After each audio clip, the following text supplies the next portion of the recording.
AP CM YS జగన్పై జరిగిన రాయి దాడి మలుపు తిరిగింది. ఇది యథాలాపంగా తుంటరి పనితో చేసిన రాయి కాదని పోలీసులు విచారణలో తేల్చారు. సీఎం వైఎస్ జగన్ను చంపాలనే ఉద్దేశంతోనే పక్కా ప్లాన్తో దాడి చేశారన్నారు పోలీసులు. వైఎస్ జగన్ను హత్య చేయాలనే ఉద్దేశంతోనే వేముల సతీష్ అనే యువకుడు దాడి చేశాడు. ఇతను ఈ కేసులో ఉన్న A2 ప్రోద్బలం వల్లే నిందితుడు జగన్ను చంపేందుకు ప్రయత్నించాడని పోలీసులు గుర్తించారు. అందుకోసం ఓ షార్ప్గా ఉన్న రాయిని ఎంచుకున్నాడు. వేగంగా విసిరితే వెళ్లి గాయం చేసేలా ఉండే రాయిని ఎంచుకున్నాడు. A2తో కలిసి A1 ప్లాన్ చేశాడు. అయితే ఈ కుట్రలో ఇంకా ఎంతమంది ఉన్నారనే దానిపై పోలీసులు విచారణ చేస్తున్నారు. మరో 5గురు కూడా పోలీసుల అదుపులో ఉన్నారు. సీసీటీవీ ఫుటేజ్తో పాటు ఇతర ఫుటేజ్ సాయంతో నిందితుడిని గుర్తించి ఈ నెల 17న రాజరాజేశ్వరిపేటలో సతీష్ను అరెస్ట్ చేసి సెల్ ఫోన్ను సీజ్ చేసినట్లు రిమాండ్ రిపోర్ట్లో తెలిపారు పోలీసులు. ఇతను పక్కా ప్లాన్తో విసిరాడు. అది తలకు తీవ్రంగానే గాయమైంది. కణతకు తాకపోవడంతో సీఎం బయటపడ్డారు. అదే కంటికి తాకి ఉంటే చూపు పోయేది, కణతకు తాకి ఉంటే ప్రాణమైపోయేది లేదా ప్రాణాపాయం వాటిల్లేది. కావాలనే ప్రీప్లాంట్గా హత్యకు పథకం పన్నారని పోలీసులు తెలియజేశారు. తల మీద దాడి చేస్తేనే సీఎం చనిపోతారు. వైఎస్ జగన్కు దగ్గరగా వెళ్లడం కుదరదు కాబట్టి ఈ హత్యకు ప్లాన్ చేశాడు నిందితుడు. ఇక ఇతన్ని ఈ కేసులో A2గా ఉన్న వ్యక్తి రెచ్చగొట్టాడు. A1గా సతీష్ను గుర్తించి వైద్య పరీక్షలు నిర్వహించి ఆ తర్వాత కోర్టులో హాజరుపరిచారు పోలీసులు. ఇక సతీష్కు 14 రోజులు రిమాండ్ విధించింది న్యాయస్థానం.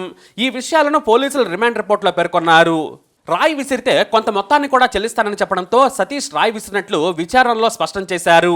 అందుకే 2 సార్లు దాడి చేశానని సతీష్ చెబుతున్నాడు.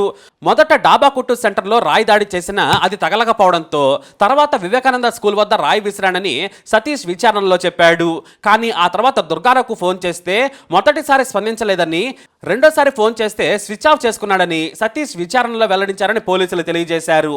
అయితే ఈ కేసులో ఇప్పుడు మరో కోణం బయటపడింది. కేవలం జగన్ టార్గెట్గానే కాదు, పక్కన ఉన్న వెల్లంపల్లి టార్గెట్గా కూడా రాయి విసిరారు. ఈ విషయంపై దుర్గారావును కూడా విచారిస్తున్నారు. ఈ కేసులో A2గా ఉన్న దుర్గారావును కోర్టులో ప్రవేశపెట్టనున్నారు. అయితే దుర్గారావు చెప్పేది ఏంటంటే, వెల్లంపల్లి శ్రీనివాస్ను లక్ష్యంగా చేసుకుని రాయి విసరమన్నాను, కానీ అది జగన్కు తగిలిందని చెబుతున్నాడు. మొత్తానికి దాడి తీవ్రత ఆధారంగా హత్యాయత్నం కేసుగా నమోదు చేశారు. అయితే క్రైమ్ జరిగిన ప్రాంతంలో మొత్తం 12 మంది సాక్షులను విచారించి వాంగ్మూలాలను కూడా నమోదు చేశారు. జగన్ సూటిగా కనిపించడంతో జేబులోని రాయి తీసి వేగంగా గురి చూసి కొట్టాడు. ఆ తర్వాత జనం మధ్యలో నుంచే ఏమీ తెలియనట్లుగా నడుచుకుంటూ వెళ్లిపోయాడు. కాబట్టి ఇది ముందస్తు కుట్ర ప్రకారమే జరిగిన దాడి. ఎందుకంటే అంత సూటిగా గురి చేసి కొట్టడం సులువు కాదు. బలంగా రాయిని విసిరాడు సతీష్. అది తలకు బలంగా తాకింది. సీఎంకు అదృష్టవశాత్తు ఏమీ కాలేదు. ఇక తదుపరి విచారణ కొనసాగుతుంది అన్నారు పోలీసులు. అయితే ఈ దాడి కేసుపై విజయవాడ కోర్టులో సలీం అనే న్యాయవాది నిందితుడి కుటుంబ సభ్యుల తరపున పిటిషన్ వేశారు. పోలీసుల అదుపులో ఉన్న 6గురి వివరాలు తెలపాలని, న్యాయవాది కమిషనర్ను నియమించాలని పిటిషన్ వేశారు. ఈ కేసులో ఇంకెంతమందిని ఇరికిస్తారో అనే భయంతో కాలనీవాసులు భయపడుతున్నారు.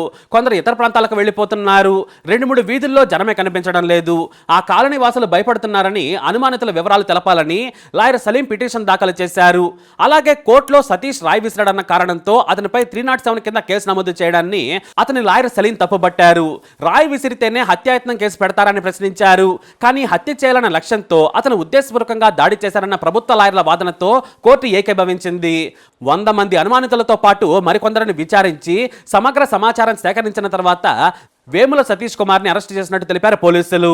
ఈ క్రమంలో CCTV footage, phone record analysis, tower dump, ప్రత్యక్ష సాక్షుల స్టేట్మెంట్లు తమకు ఉపయోగపడ్డాయన్నారు. అయితే అధికారిక ప్రకటనలో పోలీసులు అంతవరకే వివరాలు చెప్పారు. ఇక వీరికి రాయి వేయమని ఎవరైనా సుపారీ ఇచ్చారా, డీల్ ఎలా జరిగింది, దీని వెనక ఎవరెవరు ఉన్నారనే విషయాలను మాత్రం చెప్పలేదు. మొత్తానికి ఈ కేసుపై త్వరలోనే పూర్తి క్లారిటీ వచ్చే అవకాశం ఉంది. దుర్గారావు అనే పేరే బలంగా వినపడుతోంది. ఆయన టీడీపీకి చెందిన నాయకుడని కూడా అంటున్నారు. మరి పోలీసు విచారణలో తెలియదేంటి, దుర్గారావు కాకుండా ఇంకెవరికైనా ఈ కేసులో ప్రమేయం ఉందా అనేది తేలాల్సి ఉంది. మరి ఈ కేసుపై అప్డేట్స్ కోసం మై ఛానల్ ఫాలో అవ్వండి. అలాగే తప్పకుండా సబ్స్క్రైబ్ చేసుకోండి.